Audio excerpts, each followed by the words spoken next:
I knew at that instant I was dead. I want to share with you my two near-death experiences. One at age 5 due to head injury, one at age 46 due to anaphylactic allergic reaction. First time. I was about 5 when my first NDE happened. Of course, back in 1953, it wasn't known. I recall watching the new family on the block move in and saw they had a boy about my age that I wanted to meet. Mom said no. He was having emotional problems, and his mother warned everyone to stay away. I felt badly for him, so I decided to go meet him anyway, and was confident he would see how nice I am and like me. I walked up the stone steps in front of his house and knocked on his door. When he answered, he screamed, "Go away!" In a furious rage, he proceeded to push me as hard as he could backwards down those stone steps.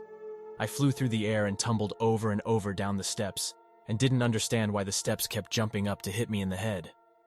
With each hit, I popped out of my body onto the terraced lawn at my house, looking at what was happening but detached. In and out I popped, in the end staying on the lawn. I could see a woman was rushing out the door 2 houses down, and I heard her screen door slam shut.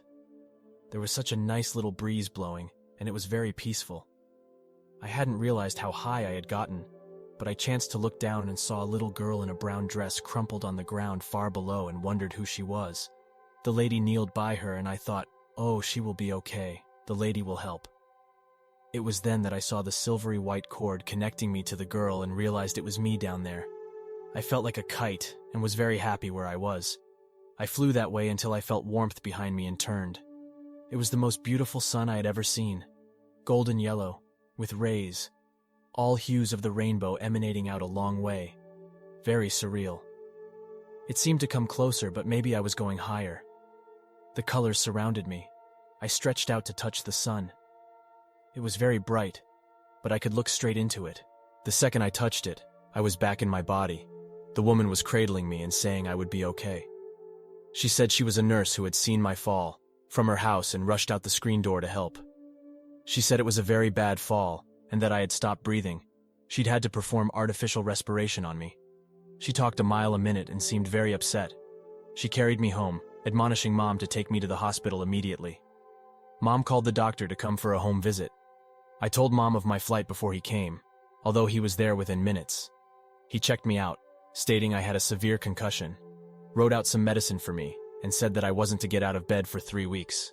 Mom was very upset about the fall, but was keenly interested in my time being a kite, then related her own NDE, totally different but with some of the same elements, when she was a teen and had typhoid pneumonia.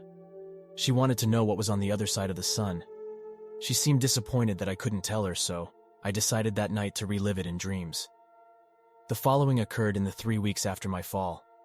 I tried every night, until one night, I don't know how long, I had another flight to the beautiful sun, just as real as the first time, but this time I went through it. On the other side, the colors were very bright.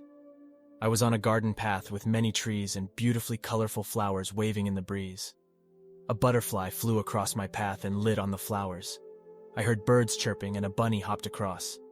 I wandered happily along, loving each new sight, until I saw an old man in a pure white long robe. He had long, white, wavy, almost ringlets, hair and long beard, walking towards me. I gasped and wondered how my father got there before me. Not my daddy, but my father. I was filled with such joy and love. I ran to meet him. We talked for a while. I was emotional, and he was pure love and kindness. Sometime during the talk, I grew into a young woman.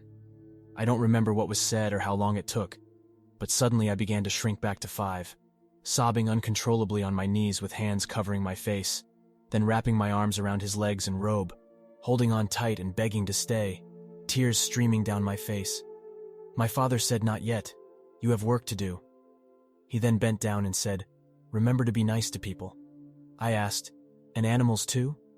He gently said, "Yes, and animals too, but especially be nice to people." Suddenly I returned to myself, gasping for air and with a big headache. Perhaps I shouldn't, but I consider these flights to be one NDE, not two. It was absolutely real and not dreamlike. I have never doubted it. For years afterwards, I was able to tell when a relative died before my family knew of it. I used to have a death dream, in which I knew a family member had departed. I was never wrong. When I was 22, I had this dream, which happened 3 days before my uncle's death. After he died, I felt that my knowing and saying something might have actually caused him to give up. This did not feel like a gift. It was full of death and sadness. I prayed to have it taken away, and the intensity of them more or less left me. I wasn't afraid to die, but to feel responsible for someone else's death was more than I could bear. After that, I rarely spoke of this knowledge when I became aware. This NDE has changed me profoundly and totally. My life is ever evolving because Be Nice to People has so many facets and possibilities. Second NDE. After losing my parents so close together, I was beyond inconsolable. I felt like an orphan. I have never believed in suicide. It is so preventable and not part of the plan I had been given.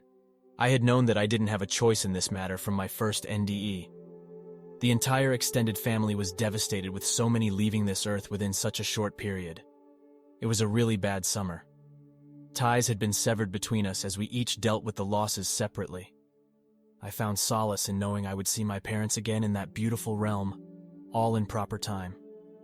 I had taken some time off work, and a couple of years later, when I was 46, I was preparing to return, but decided to play and explore a little more before getting back to the grind. The last trip was to the ocean, where I picked up some fresh oysters, fully intending to savor every bite. When I returned, I made a jambalaya and ate nearly the whole thing. As I finished the last bite, I had an odd feeling and ran to the bathroom. I fell over shortly after getting there and could not move. I kept trying to get up to call for help, but was too weak.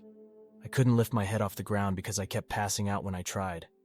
I was very ill, and my attempts to be heard by others outside my apartment failed. After a few minutes, I tried to get to the phone in the other room. I failed in every attempt. I knew I would die if I didn't make it. I tried one more time and finally made it, and before long the medics arrived. They hooked me up to machines and took my blood pressure. The medics stated they were going to lift me to a sitting position to see what happened. I told them not to, that my blood pressure couldn't support me if they did that. They did it anyway, and said, "Don't worry, we have you and won't let anything happen." As predicted, I passed out with my head bent forward, which cut off my oxygen. I felt myself surrender, and it was okay. All of a sudden, I was sitting in what I perceived to be my front room, confused and totally surrounded by the blackest black, perfect black, and totally relaxed. In front of me I saw my TV, but the shape was different. It was a perfect rectangle. It was perfect geometrically, and the white on the screen did not cross into the blackness. Inside was what appeared to be a toga party, 5 or 6 couples enjoying each other's company and chatting happily. I decided I must have woken myself up in the middle of the night and ended up in the front room turning on the TV. I watched this party for a while and decided it must be a B movie and expected Clash of the Titans or some such movie, with giants and odd creatures bursting around the corner of the hallway at the end of the room.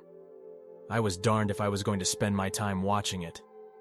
I reached down for the remote to change the channel, but to my surprise, there was no remote or couch there. In fact, there was nothing there. I felt completely intact, arms, legs, and torso. I was thinking very clearly, crystalline clarity. My laser-sharp vision was perfect and unfiltered by weak eyes and faulty brain connections. I was determined to change the channel. I decided to get up and change it directly on my TV set. The moment I thought that, I sped to the set without trying to move. There was a rush of wind and a sensation of incredible speed. When I got there, the TV was life-sized, the room brilliant, and I was peering in on the party. I knew at that instant I was dead. I was totally giddy with anticipation that I would see my parents shortly. The room was made of the most beautiful luminescent white marble. Marble floors, walls, ceiling, and columns. They were perfect geometrically. The light emanating from them was totally contained within each laser-sharp line of each feature. It did not cross into the next line or feature, diminishing its glory in any way. To the left against the wall was a white marble table with a punch bowl containing the oddest, mystical-colored liquid I have ever seen, with several stemmed glasses of an odd, geometrical shape. In the left corner in front of me was a large green parlor palm. Each person was holding a glass of the liquid. They were wearing clothing made of the same white luminescent quality as the entire room. These people were beautiful and young. I knew them, but not their names. I was convinced if I could make it to the end of the room and down the hall, it would lead to the realm. and I could search for my parents. My mind was racing, thoughts all mixed together at once. Thinking, how does one walk on that gorgeous floor without marring it? Would it hold my weight? What was in the marble that made it so luminescent? Could I reach the end of the room without being noticed? Was the palm big enough to hide me? And what are their names? I know them, but they are younger versions. What is that punch made of? How did it get so colorful and perfectly clear at the same time? It was glowing outrageously. I was certain I wasn't putting any of that in my system. How can you drink out of that glass without spilling all over yourself? I stepped up to the floor. It held me and I didn't slip, and hid behind the palm, watching. Again thinking, what if this was a sound stage I didn't want to interrupt? Were my parents here as well? I began to search their faces. As soon as I did that, everyone turned and came over to me, welcoming me by name in a most gracious manner. They seemed to be filled with genuine joy to see me. So much for sneaking to the back hallway, so much for avoiding the embarrassment of not remembering their names. I was offered a glass of their liquid punch. I graciously declined, but they were insistent. Their mouths moved and I heard sound when they talked. I knew that every thought I had was heard. I tried twice to make it to the back of the room, but smiling they offered me a drink again. When I declined, they encircled me. Women on the inside and men on the outer ring. And you guessed it, in 2 perfect circles. I knew it was useless to decline, so I agreed to try a sip of the drink without earthly comparison or name. One, which I have come to think of as nuclear. I raised the glass slowly, my wonderful hosts gently encouraging me all the while. As soon as that glass touched my lips, I was returned to my body. The paramedic was holding me and just laying me back down. My hand and arm made motions of still trying to lift the glass. I asked how long he held me upright. He said, 2 seconds. I asked, are you sure? He said, yes. The timeline is inconceivable, but I had no sense of time while I was there. When I reached the emergency room, the doctors worked feverishly on me. They said my body temperature was very low and dropping, my blood pressure almost non-existent. After several hours, I asked the nurse what I had. She said, I don't know, but it almost took you with it. After a night in the coronary care unit, the doctor finally had a diagnosis. It had been anaphylactic shock from the shellfish. I couldn't ever have any again. I moped around for a month, convinced that I was losing ground spiritually the longer I lived. After all, my first experience was of the round sun and brilliant colors, love, peace, happiness, light. My father in long white robes had received my life's plan. Now I had been to a toga party with people I didn't know, in knee-length togas. My parents had not come to greet me. There was no message to take back. I had now been kicked out of the realm twice or had arrived too early. I had to keep hydrated after the illness. So I went shopping for groceries and was so excited to find a new sports drink. The color was totally new and luminescent, at least part of the quality of nuclear. I bought as many as I could carry, believing this to be proof of my trip. I called the 800 number on the back of the bottle and spoke to a nice gal who confirmed this was a totally new color flavor. They had opened a test market in our area without advertising it just that day. It was a surprise. The luminescence was from the phosphorus in the drink. I shared my story with her, making her promise not to withdraw the drink, because it was the drink of life. She kept her promise along with the help of thousands of customers, because the flavor is still around today, 18 years later.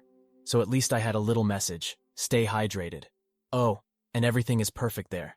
Besides the sports drink, I always keep a living palm in the house. Having had the privilege of 2 NDEs so far apart in life, I've gained a little perspective on the experience. First of all, no matter what the content of the NDE, it is a real occurrence and not a dream. They are always there helping us. We are not alone. There is hope. Every NDE is specific in its content and totally different from another's NDE. We seem to get what we need at the time in a way that we can understand at that point in our life, and perhaps get enough to last a lifetime. We should never blame those already passed for not staying on Earth for us. Instead, we should have jubilation in their new circumstances. We should respect all life, including our own, not imposing our will on others, nor interact in a way that hampers or crowds their energy and life experience. Like the brilliant marble was perfectly separated. I know there will be more that I can glean from these experiences, but that book is yet to be written. Please forgive the lengthy accounts. I flunked concise in English class, and don't seem to be able to contain my life in the little boxes provided. For me, This was concise. I did, however, get A's in run-on sentences. Peace, love, and light to all who made it through these accounts. Watch this near-death experience next about a woman who met her future son.